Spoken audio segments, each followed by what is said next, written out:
बोलने के नाम पर उनकी हत्या कर दी जाती है। बहुजन समाज की तरफ कोई आदमी आंख उठा के भी देख जावे और उसकी मैं जिम्मेदारी लेता हूँ। हमारी बहन बेटियां सुरक्षित रही हैं। इस प्रदेश में सबसे ज्यादा बहन बेटियां इस प्रदेश से गायब है। 3 दिन के अंदर मुरैना जिले से सारे गुंडे बदमाश असामाजिक तत्व मुरैना छोड़ के चले जाएं, लिप्त नहीं रहते थे। उस समय उनसे वसूली हुआ करती थी, वसूली देकर के ही हमारे समाज के लोग अपना धंधा कर पाते थे। कि आज हमारे समाज बंधु की तरफ किसी को आंख उठा के देखने की हिम्मत नहीं होती है। बहुजन समाज के बंधुओं के साथ में जो घटनाएं दुर्घटनाएं घटती हैं, आज देश को आजाद हुए 78 साल हुए, उसके बाद भी ये बड़ी शर्म की बात है कि बहुजन समाज के दूल्हों को घोड़ी पर नहीं चढ़ने दिया जाता, उनके साथ में इस तरीके का व्यवहार किया जाता है। जबकि आप किसी विकसित देश में चले जाओ तो वहां पर जो सफाई के काम करने वाले कर्मचारी होते हैं, वह भी शाम को 5 स्टार होटलों में बैठ करके वहां के धनाढ़ लोगों के साथ में एक ही टेबल पर बैठ के खाना खाते हैं। और हमारे यहां पर यह व्यवस्था है कि दूल्हों को घोड़ी पर नहीं चढ़ने दिया जाता, मुर्दा को शमशान घाट में नहीं जलाने दिया जाता। इससे ज्यादा और शर्म की बात क्या होगी।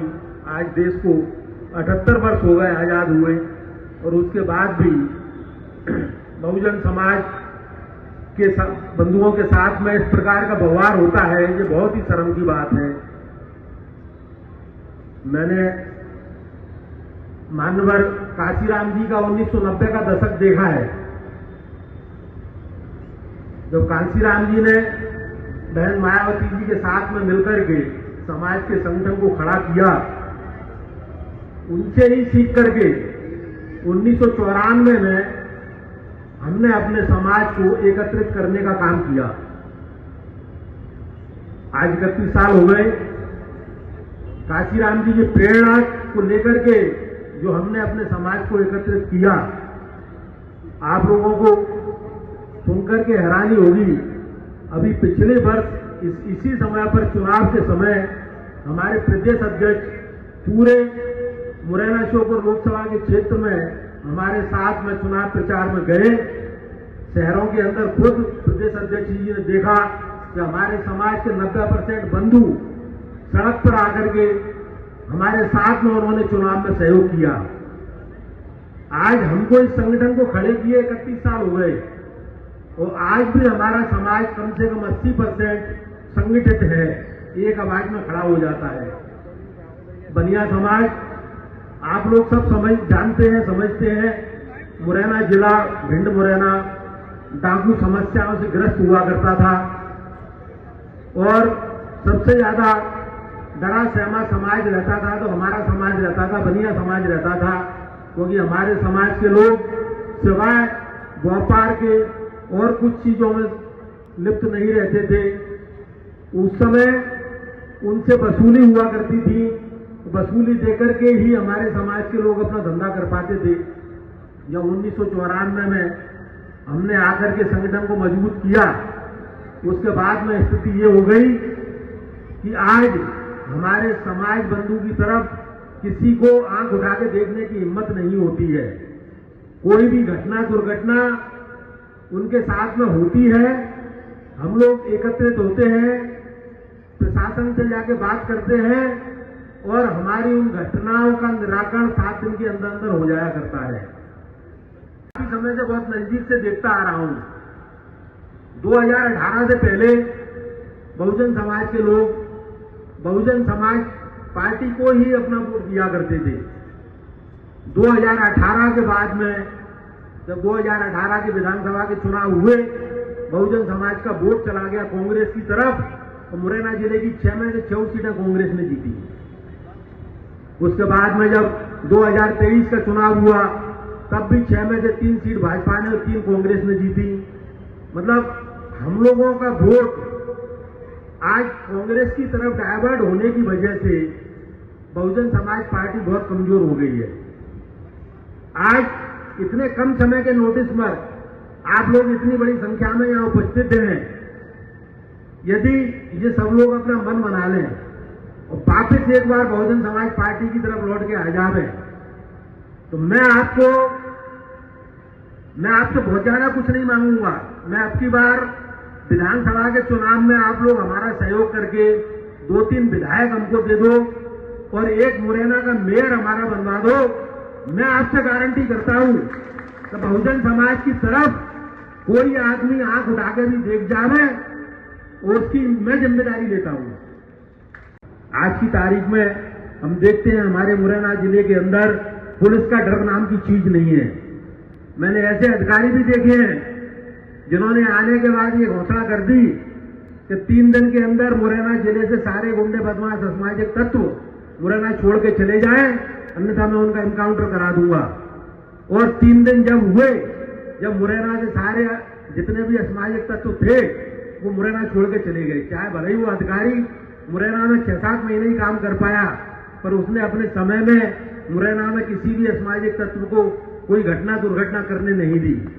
और भी मैंने अधिकारी देखे हैं, बहुत नजदीकी से देखे हैं, पर आज की तारीख में ऐसा लगता ही नहीं है कि पुलिस प्रशासन का असामाजिक तत्वों को डर है। अन्यथा इतनी बड़ी अभी घटना हुई है 14 अप्रैल को, जयंती में से वो लोग वापस अपने घर जा रहे थे और वहां पे गोली चला करके एक की हत्या कर दी, एक को घायल कर दिया। तो ये यदि पुलिस का डर होता तो ये घटना नहीं होती। न्याय देने का काम किया और संविधान को सच्चा साबित ठहराने का काम किया। इसी आवाज को आज पूरे देश की माननीय सांसद भी उठा रहे हैं। और आज यहाँ पर जो जिले में अन्याय अत्याचार जघन्य अपराध, अभी आपने श्योपुर के बीरपुर में देखा होगा, एक दलित की अर्थी को भी नहीं जलने दिया जा रहा। बाबा साहब की आप जयंती मनाते हो, बाबा साहब के वोट से आप राजा बनते हो, बाबा साहब के सम्मान में हमारे लोग आज जो खुशियां मना रहे हैं उनको भी आप देख नहीं पा रहे हो। और दूसरी तरफ भारतीय जनता पार्टी कांग्रेस के लोग दिखाने के लिए आपके बीच में आकर आपके समाज के लोगों के साथ बैठकर वो जयंती मनाने का नाटक करते हैं, जय भीम बोलने का नाटक करते हैं, जब किसी देश में जय भीम बोलने के नाम पर उनकी हत्या कर दी जाती है। ये सब क्या हो रहा है? ये आपको कमजोर करने के लिए हो रहा है।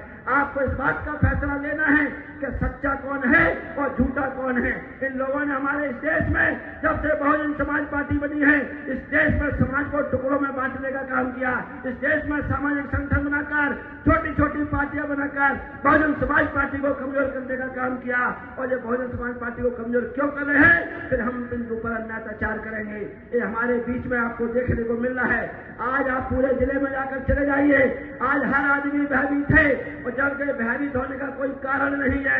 इन सबकी मंशा एक ही है, इस समाज को कमजोर कैसे किया जाए, इन पर राज हुकूमत कैसे की जाए। इसके लिए लोग एक ही थाली के चट्टे बट्टे अंदर खाने हाथ मिलाकर आपको गुमराह करने का काम करते हैं। अब समय आ गया है, क्योंकि आपने इनका 2 अप्रैल का झूठ भी देखा है। आपने अभी 1 अगस्त का निर्णय जो सुप्रीम कोर्ट के द्वारा आया, उसमें भी कांग्रेस बीजेपी की आपने झूठ को पकड़ा है। ये लोग हाथी के दांत जैसा काम करते हैं, दिखाते कुछ है और करते कुछ है। आप लोगों को सावधान होना है। आदरणीय बहन कुमारी मायावती के नेतृत्व में अपनी आवाज को बुलंद करने के लिए और अपने अधिकार को लड़ाई को लड़ने के लिए माननीय बहन जी के हाथों को मजबूत करना है। यहाँ के प्रशासन से भी मैं कहना चाहूंगा कि जो घटनाएं इस जिले में घट रही हैं, जो अपराधी बेखौफ घूम रहे हैं, रेत के ट्रैक्टरों पर आपकी कोई लगाम नहीं है, सेल टैक्स टोल टैक्स सब पे आए दिन घटनाएं घट रही हैं। टोल टैक्स के तो कहीं ना कहीं इतने केस सुनने को मिल रहे हैं कि आप लोग इसको नजरअंदाज करने का काम करते हैं। इस जिले में दूल्हे को भी बोरी पर बैठ के नहीं निकलने दिया गया। कई समाज के लोग कहते हैं हमारा तो कोई ऐसा रोकने वाला नहीं है। इन सबके साथ ऐसा दुर्व्यवहार हो रहा है और पूरे प्रदेश में हमारी बहन बेटियां सुरक्षित रही हैं। इस प्रदेश में सबसे ज्यादा बहन बेटियां इस प्रदेश से गायब है, ये एनसीआरबी की रिपोर्ट कहती है। फिर भी हमारे लोग सोए हुए हैं।